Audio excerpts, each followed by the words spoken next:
Bonjour et bienvenue sur Esprit Vivant TV, une chaîne de la vérité de l'Évangile. La grâce contre la religion. Cet enseignement peut littéralement transformer votre manière de voir Dieu, de vous voir vous-même et de vivre votre vie chrétienne. Beaucoup de croyants aiment sincèrement Dieu, mais vivent encore prisonniers de la culpabilité, de la peur et des efforts religieux. Ils passent leur temps à essayer de mériter ce que Jésus a déjà payé à la croix. Ils servent Dieu comme des esclaves alors qu'ils ont été appelés à vivre comme des fils. Mais lorsque la révélation de la grâce entre réellement dans votre cœur, tout change. La peur disparaît. La condamnation perd son pouvoir. La relation avec Dieu devient vivante. La foi devient naturelle. Vous cessez de lutter pour obtenir l'amour de Dieu et vous commencez enfin à vivre à partir de cet amour. La grâce transforme un chrétien fatigué en croyant rempli de paix. La grâce transforme la culpabilité en assurance. La grâce transforme la religion morte en relation vivante avec Dieu. La grâce transforme la peur en foi. La grâce transforme des esclaves spirituels en fils de Dieu conscients de leur héritage. Jean 8, 32, vous connaîtrez la vérité, et la vérité vous affranchira. Ce n'est pas simplement un enseignement religieux de plus. C'est une révélation capable de briser des années de condamnation, de traditions humaines et d'esclavage spirituel. Quand vous comprenez réellement ce que Jésus a accompli pour vous, vous ne pouvez plus vivre de la même manière. Beaucoup de personnes pensent que la vie chrétienne consiste à essayer d'atteindre Dieu. Mais l'Évangile révèle que Dieu est déjà venu vers nous à travers Jésus-Christ. 2 Corinthiens 5, 19, Dieu était en Christ, réconciliant le monde avec lui-même. La religion dit « Fais davantage pour que Dieu t'accepte ». La grâce dit « Jésus a déjà tout accompli, crois seulement et reçois ». Et cette révélation a la puissance de transformer toute votre vie. La plus grande bataille dans l'Église aujourd'hui n'est pas entre Dieu et le diable. La plus grande bataille est entre la grâce et la religion. La religion dit « Fais plus pour que Dieu t'accepte ».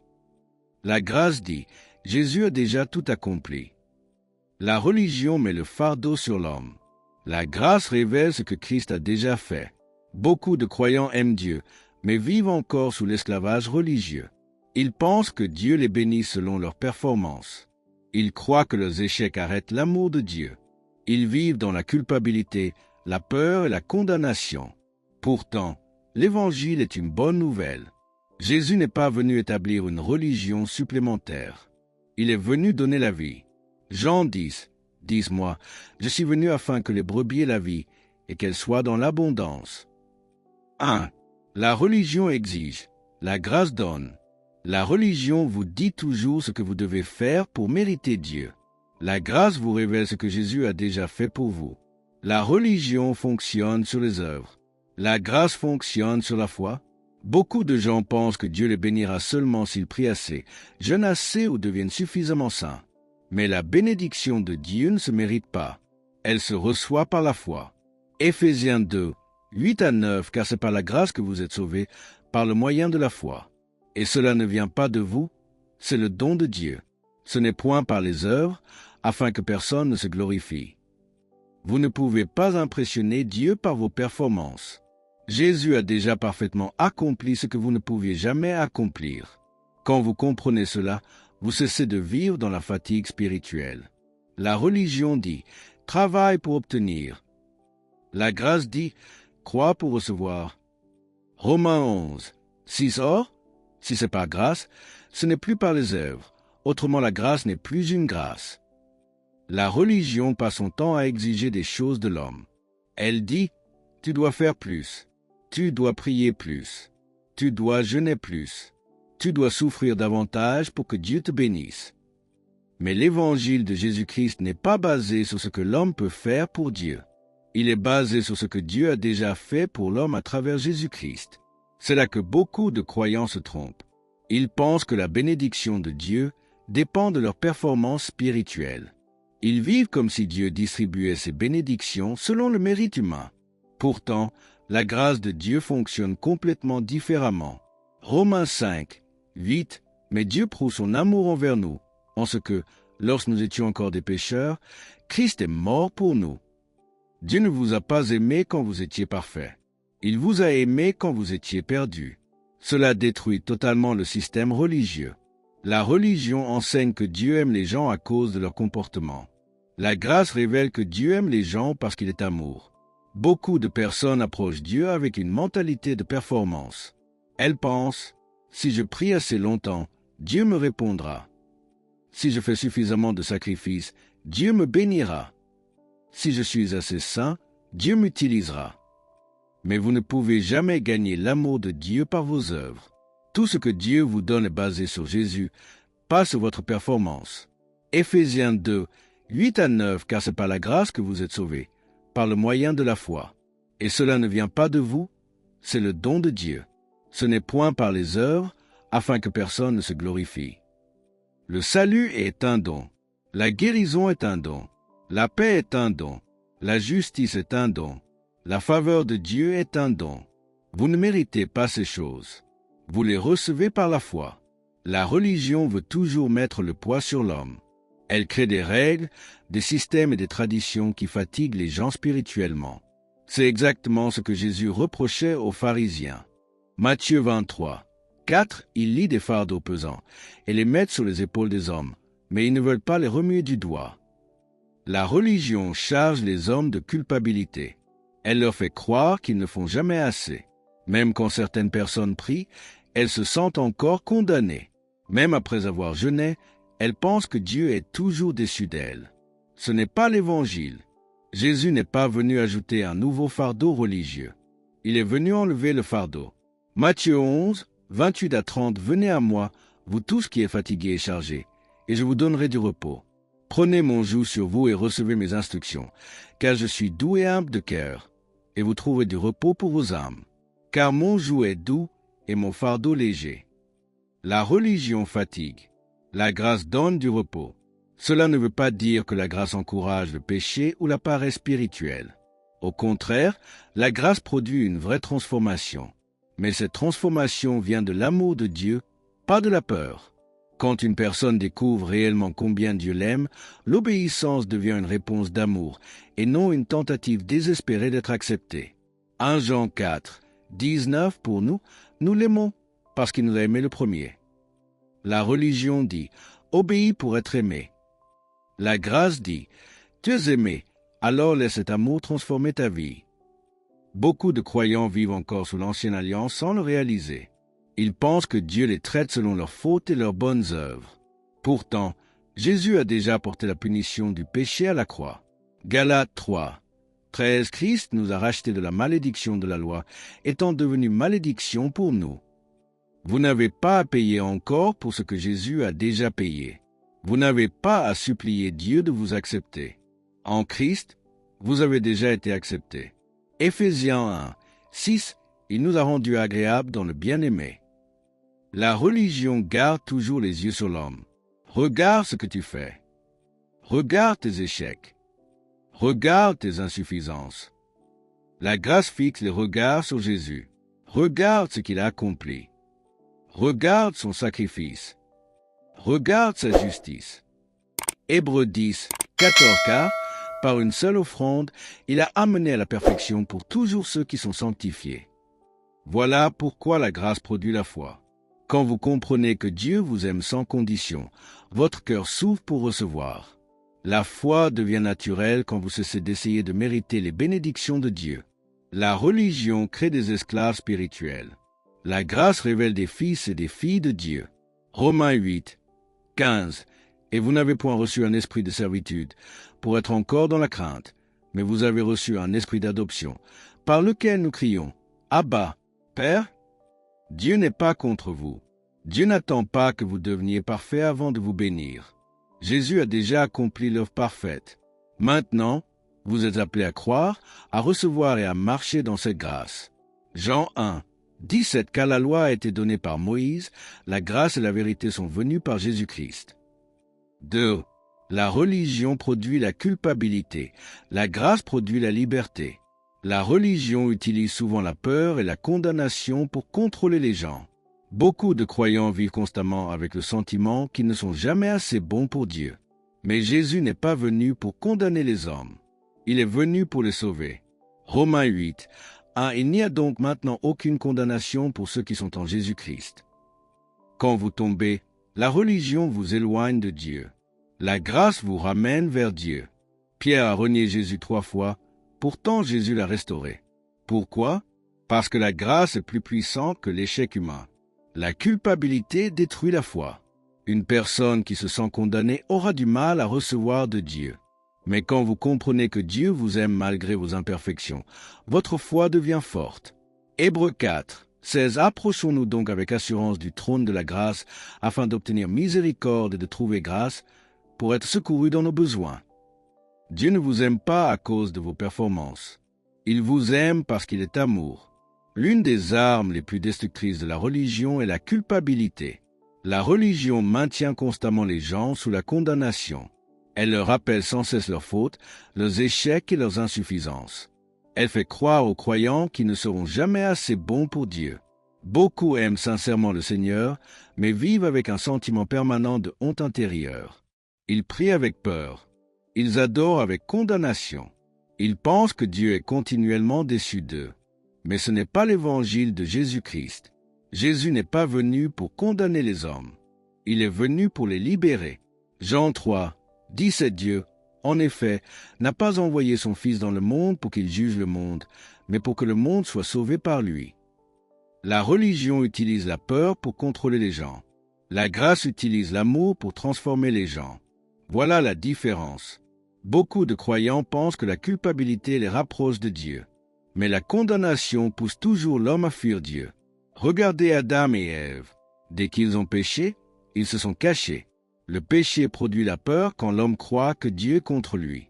Genèse 3, 10. J'ai entendu ta voix dans le jardin, et j'ai eu peur, parce que je suis nu, et je me suis caché. La religion pousse les gens à se cacher derrière des œuvres religieuses, des apparences spirituelles et des efforts humains. Mais Dieu ne veut pas une relation basée sur la peur. Il veut une relation basée sur la grâce. Romains 8. Ah, il n'y a donc maintenant aucune condamnation pour ceux qui sont en Jésus-Christ. Ce verset change tout. Il ne dit pas « il y a moins de condamnation ». Il dit « aucune condamnation ». Cela signifie que si vous êtes en Christ, Dieu ne vous condamne plus. Beaucoup de personnes croient que Dieu les punit continuellement pour leurs erreurs passées. Pourtant, Jésus a déjà porté la punition complète du péché. Ésaïe 53. 5. Le châtiment qui nous donne la paix est tombé sur lui. Soit Jésus a réellement payé pour vos péchés, soit il ne l'a pas fait. Si vous continuez à vivre sous la condamnation, vous agissez comme si la croix n'était pas suffisante. La religion rappelle constamment le péché. La grâce rappelle constamment le pardon. Hébreux 10, 17. Et je ne me souviendrai plus de leurs péchés ni de leurs iniquités. Dieu ne garde pas une liste de vos fautes pour vous humilier plus tard. Beaucoup imaginent Dieu comme un juge sévère prêt à frapper au moindre échec. Mais Jésus a révélé le cœur du Père. Luc 15, 20. Comme il était encore loin, son Père le vit et fut ému de compassion. Il courut se jeter à son cou et le baisa. Le fils prodigue revenait avec culpabilité et condamnation. Il préparait un discours religieux. « Je ne suis plus digne. » Mais le Père ne lui a même pas laissé finir sa condamnation. Pourquoi? Parce que la grâce restaure plus vite que la religion ne condamne. La culpabilité détruit la foi. Une personne qui se sent indigne aura du mal à recevoir de Dieu. Beaucoup ne reçoivent pas la guérison, la paix ou les bénédictions de Dieu parce qu'ils pensent ne pas les mériter. Mais personne ne mérite les bénédictions de Dieu. Tout est basé sur la grâce. Romains 5, 2. À qui nous devons avoir eu par la foi accès à cette grâce. La foi fonctionne quand vous comprenez la grâce. Si vous pensez que Dieu vous bénit selon vos performances, vous vivrez toujours dans l'instabilité spirituelle. Les jours où vous pensez avoir bien agi, vous aurez confiance. Les jours où vous échouez, vous vous éloignerez de Dieu. Ce système est destructeur.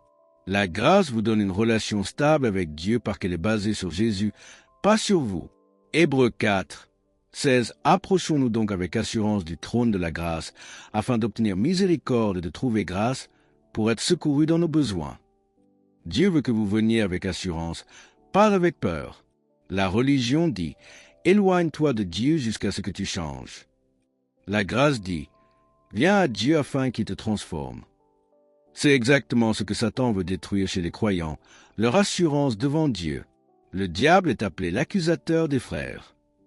Apocalypse 12 dit qu'il a été précipité, l'accusateur de nos frères, celui qui les accusait devant notre Dieu jour et nuit. Satan veut constamment rappeler votre passé. Il veut vous convaincre que vous êtes disqualifié. Mais la grâce vous rappelle que votre justice vient de Jésus-Christ. 2 Corinthiens 5, 21, celui qui n'a point connu le péché, il a fait devenir péché pour nous, afin que nous devenions les justice de Dieu. Vous ne combattez pas pour obtenir l'acceptation de Dieu.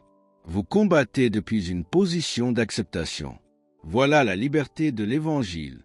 Galates 5, c'est pour la liberté que Christ nous a affranchis.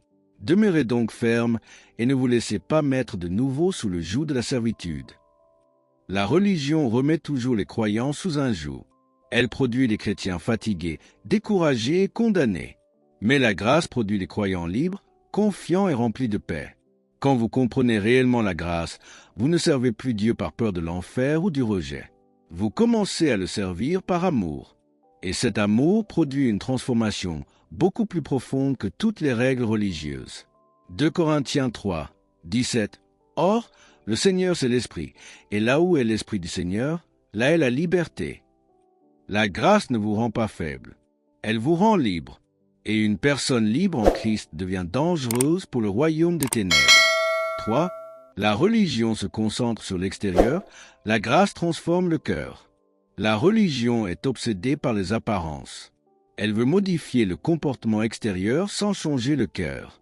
Jésus a confronté ce système religieux chez les pharisiens. Matthieu 23, 27. Malheur à vous, scribes et pharisiens hypocrites, parce que vous ressemblez à des sépulcres blanchis, qui paraissent beaux dehors et qui, au-dedans, sont pleins d'ossements de mort. La grâce commence par transformer l'intérieur. Quand une personne découvre l'amour de Dieu, le changement devient naturel.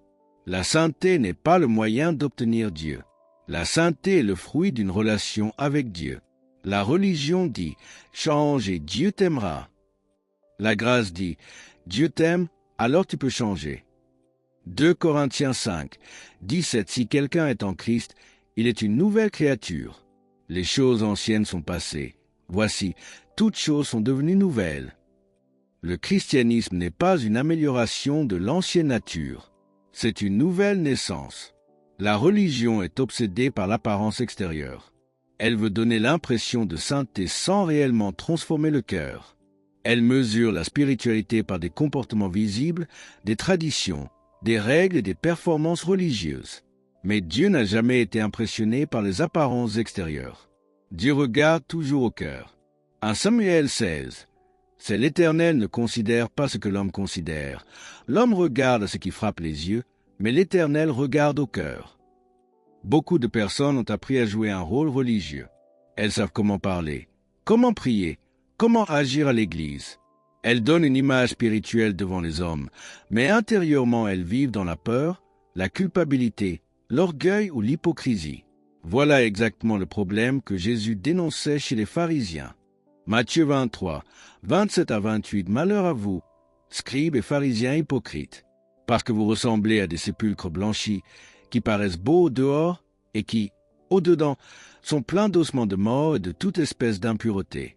Vous de même, au dehors, vous paraissez juste aux hommes, mais, au-dedans, vous êtes pleins d'hypocrisie et d'iniquité. La religion nettoie l'extérieur. La grâce transforme l'intérieur. La religion dit « corrige ton comportement pour être accepté ». La grâce dit « reçois une nouvelle nature et le changement suivra ». C'est là toute la différence de l'Évangile. Jésus n'est pas venu simplement améliorer l'ancienne nature humaine. Il est venu donner une nouvelle naissance. Jean 3, 3. Si un homme ne naît de nouveau, il ne peut voir le royaume de Dieu. Le christianisme n'est pas une réforme extérieure. C'est une transformation intérieure. Beaucoup de croyants essaient de changer par leurs propres efforts. Ils luttent contre le péché uniquement par la volonté humaine. Ils promettent constamment à Dieu qu'ils feront mieux. Mais la chair ne peut jamais produire une vraie sainteté. Romains 7, 18. Ce qui est bon, je le sais, n'habite pas en moi, c'est-à-dire dans ma chair. Vous ne pouvez pas produire la vie de Dieu par des efforts humains. Seule la grâce transforme réellement le cœur. Quand une personne découvre l'amour inconditionnel de Dieu, quelque chose change profondément à l'intérieur d'elle. 2 Corinthiens 5, 17. Si quelqu'un est en Christ, il est une nouvelle créature. Les choses anciennes sont passées. Voici, toutes choses sont devenues nouvelles. Remarquez que ce verset ne dit pas « il deviendra progressivement acceptable ».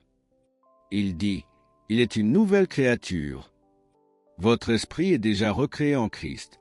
Le problème de beaucoup de croyants, c'est qu'ils continuent à s'identifier à leur ancienne nature au lieu de croire ce que Dieu dit d'eux. La religion rappelle constamment aux gens leurs défauts. Tu es mauvais, tu es incapable, tu resteras toujours faible. Mais la grâce révèle votre identité en Christ. Éphésiens 4, 24. Revêtez l'homme nouveau, créé selon Dieu dans une justice et une sainteté que produit la vérité. Dieu ne travaille pas d'abord de l'extérieur vers l'intérieur. Il travaille de l'intérieur vers l'extérieur. Quand le cœur est transformé, les actions changent naturellement. Proverbe 4, 23. Garde ton cœur plus que toute autre chose, car de lui viennent les sources de la vie. La religion se focalise sur les fruits visibles sans traiter la racine. Mais Dieu traite toujours la racine. Si le cœur change, la vie change. C'est pour cela que les règles religieuses ne peuvent jamais produire une vraie liberté. Elles peuvent modifier temporairement certains comportements, mais elles ne changent pas la nature intérieure. Colossiens 2, 20 à 23. Pourquoi, comme si vous viviez dans le monde, vous imposez ces préceptes? Ne prends pas, ne goûte pas, ne touche pas, préceptes qui tous deviennent pernicieux par l'abus et qui ne sont fondés que sur les ordonnances et les doctrines des hommes. Ils ont, à la vérité, une apparence de sagesse, en ce qu'ils indiquent un culte volontaire, de l'humilité et le mépris du corps, mais ils sont sans aucun mérite et contribuent à la satisfaction de la chair.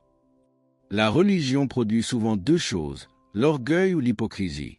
Quand quelqu'un pense réussir à suivre les règles, il devient orgueilleux et critique les autres. Quand quelqu'un échoue, il devient hypocrite et cache ses luttes. Mais la grâce détruit l'orgueil parce qu'elle révèle que tout vient de Dieu. 1 Corinthiens 15, 10. Par la grâce de Dieu, je suis ce que je suis.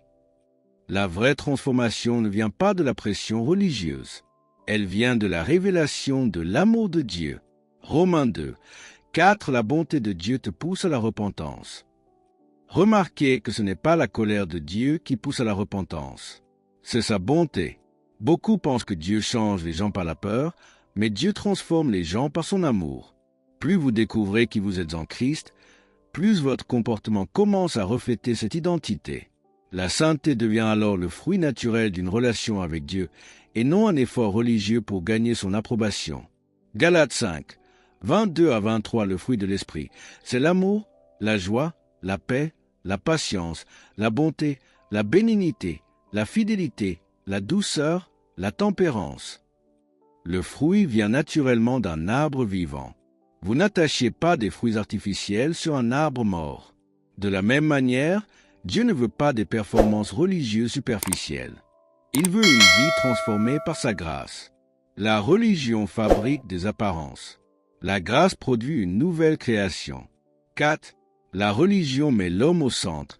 La grâce met Jésus au centre. La religion parle constamment de ce que l'homme doit faire. La grâce parle de ce que Jésus a déjà accompli à la croix. Quand Pierre marcha sur l'eau, il resta debout tant qu'il regardait à Jésus.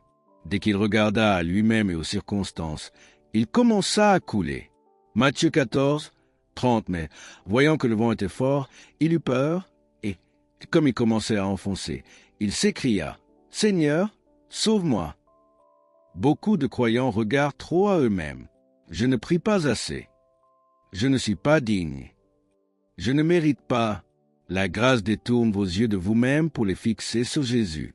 Hébreux 12, 2. Ayant les regards sur Jésus, le chef et le consommateur de la foi. Votre victoire n'est pas basée sur votre force spirituelle. Elle est basée sur l'œuvre parfaite de Christ. La religion place toujours l'homme au centre. Elle parle constamment de ce que l'homme doit faire, de ses efforts, de ses performances et de ses sacrifices. Elle garde les regards fixés sur les capacités humaines.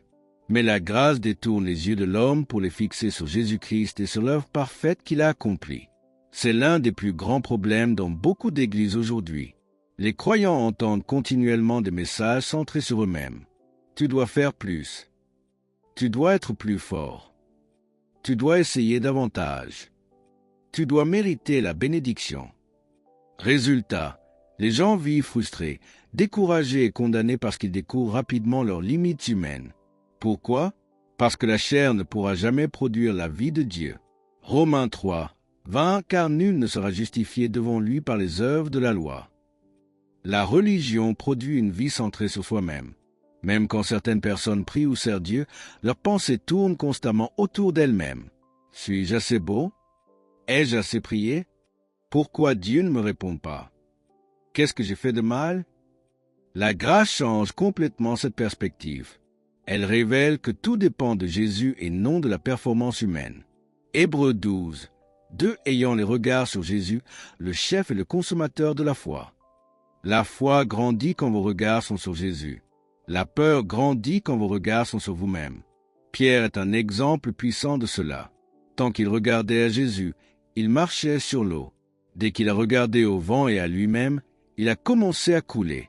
Matthieu 14, 29 à 30, Pierre sortit de la barque et marcha sur les eaux pour aller vers Jésus. Mais, voyant que le vent était fort, il eut peur et, comme il commençait à enfoncer, il s'écria « Seigneur, sauve-moi !» Beaucoup de croyants vivent exactement cela.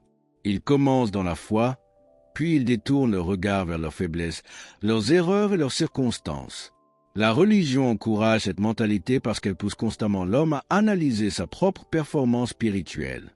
Mais la grâce vous rappelle que votre relation avec Dieu est basée sur Jésus-Christ.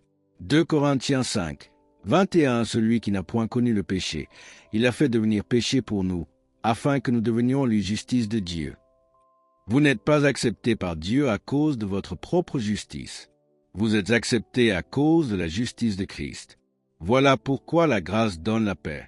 La religion produit soit l'orgueil, soit le découragement.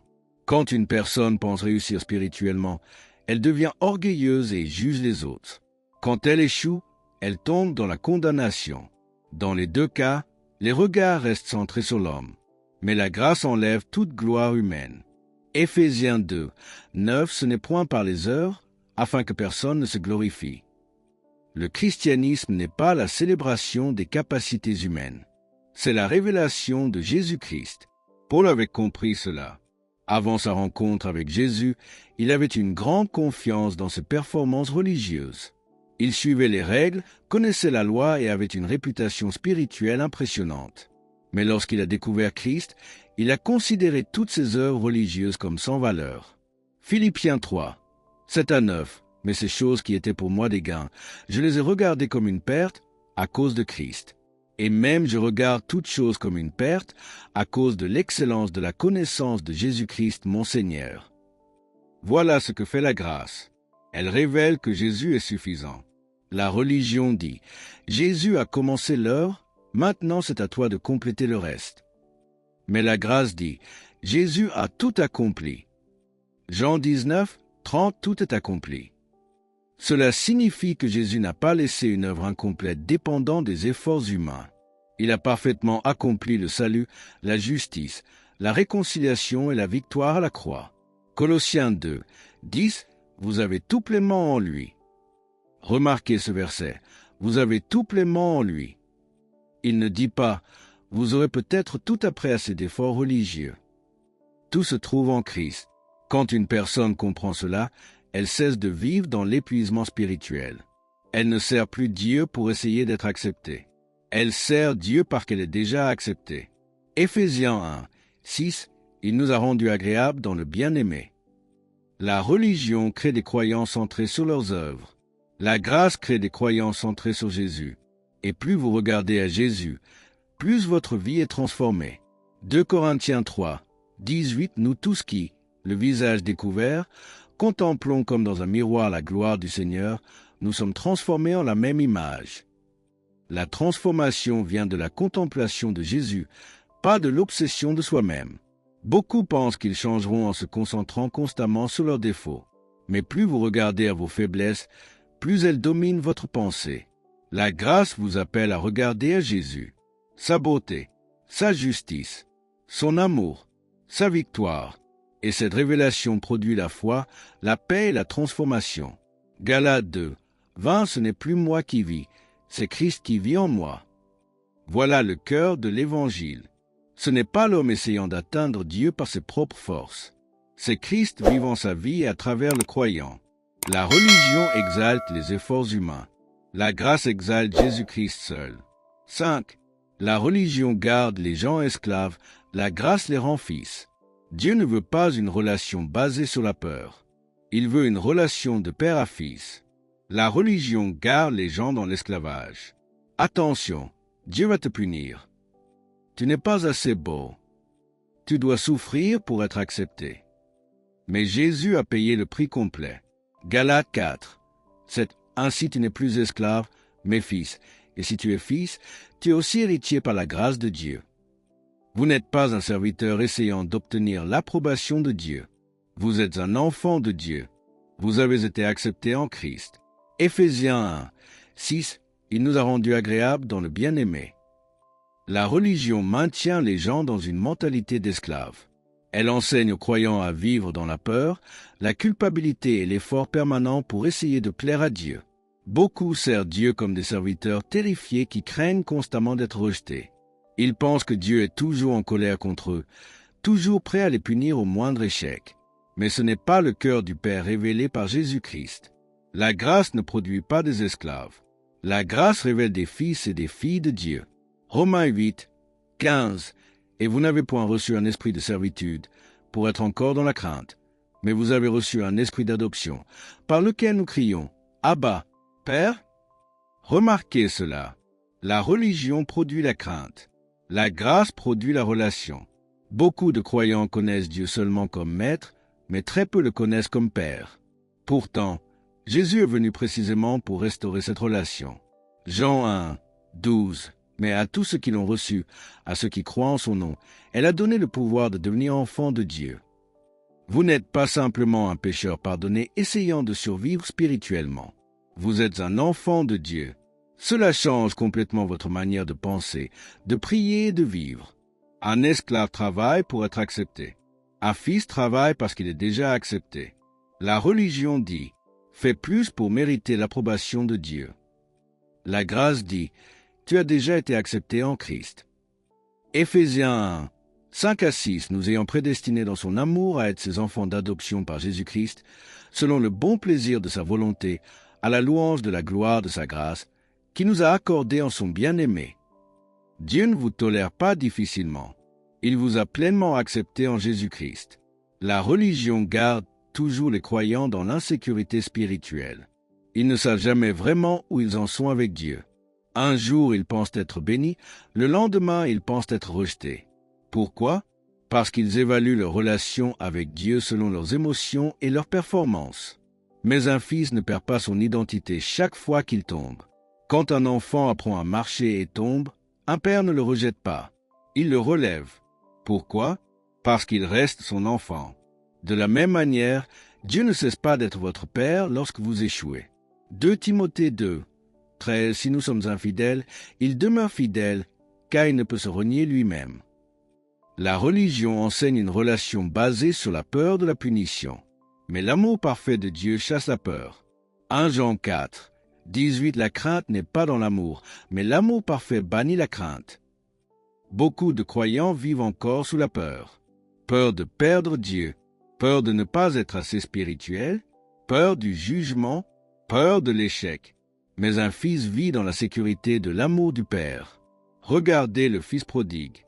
Lorsqu'il quitta la maison, il pensait d'avoir perdu sa place de fils. Quand il revint, il préparait un discours religieux. « Traite-moi comme l'un de tes serviteurs. » Luc 15, 19. Je ne suis plus digne d'être appelé ton fils. Traite-moi comme l'un de tes mercenaires. Voilà exactement ce que fait la religion. Elle pousse les gens à se voir comme des serviteurs indignes. Mais le Père n'a jamais accepté cette mentalité. Avant même que le Fils termine son discours, le Père le restaura publiquement comme fils. Luc 15, 22. Mais le Père dit à ses serviteurs, « Apportez vite la plus belle robe et l'en revêtez. Mettez-lui un anneau au doigt et des souliers aux pieds. » Le Père ne lui donna pas une position de serviteur. Il lui rendit sa position de fils. C'est cela la grâce. La religion dit, tu dois gagner ta place. La grâce dit, Jésus t'a déjà donné une place. Galates 4, c'est ainsi tu n'es plus esclave, mais fils, et si tu es fils, tu es aussi héritier par la grâce de Dieu. Vous êtes héritier. Cela signifie que les bénédictions de Dieu ne viennent pas comme salaire pour vos performances religieuses. Elles viennent comme héritage en Christ. Un esclave travaille pour recevoir. Un fils reçoit parce qu'il appartient à la famille. Voilà pourquoi la grâce produit la paix. Quand vous savez que vous êtes aimé et accepté par le Père, vous cessez de vivre dans l'effort religieux permanent. Hébreux 4, 16. Approchons-nous donc avec assurance du trône de la grâce. Dieu veut que vous veniez avec assurance, pas avec peur. Beaucoup de croyants prient comme des mendiants spirituels. Seigneur, si tu veux bien, peut-être que je ne mérite pas, mais un fils c'est qu'il appartient à la maison. Romains 8, 17. Or, si nous sommes enfants, nous sommes aussi héritiers, héritiers de Dieu et co-héritiers de Christ. Cela ne signifie pas que nous vivons dans la rébellion ou l'indépendance. Un vrai fils aime son père et désire lui plaire. Mais cette obéissance vient de l'amour, pas de la peur. La religion utilise la peur pour contrôler. La grâce utilise l'amour pour transformer. Tite 2, 11 à 12, car la grâce de Dieu, source de salut pour tous les hommes, a été manifestée. Elle nous enseigne à renoncer à l'impiété. La grâce enseigne. La grâce transforme. La grâce produit une vie nouvelle. Mais elle le fait à partir d'une relation d'amour avec le Père. Quand vous comprenez réellement que vous êtes un fils de Dieu, tout change. Vous priez différemment, vous adorez différemment, vous vivez différemment, vous combattez différemment. Vous ne vivez plus comme un esclave essayant d'obtenir l'approbation divine. Vous vivez comme un fils qui sait déjà qu'il est aimé. Quand vous comprenez la grâce, vous cessez de servir Dieu par peur. Vous commencez à marcher avec lui dans l'amour, la paix et la confiance. La grâce ne donne pas une licence au péché. La vraie grâce produit une transformation plus profonde que toutes les règles religieuses. Quand quelqu'un découvre réellement l'amour de Dieu, il ne veut plus vivre loin de lui. Tite 2, 11 à 12, car la grâce de Dieu, source de salut pour tous les hommes, a été manifestée. Elle nous enseigne à renoncer à l'impiété et aux convoitises mondaines. La grâce n'est pas faible. La grâce est la puissance de Dieu pour transformer une vie. Abonne-toi. Merci.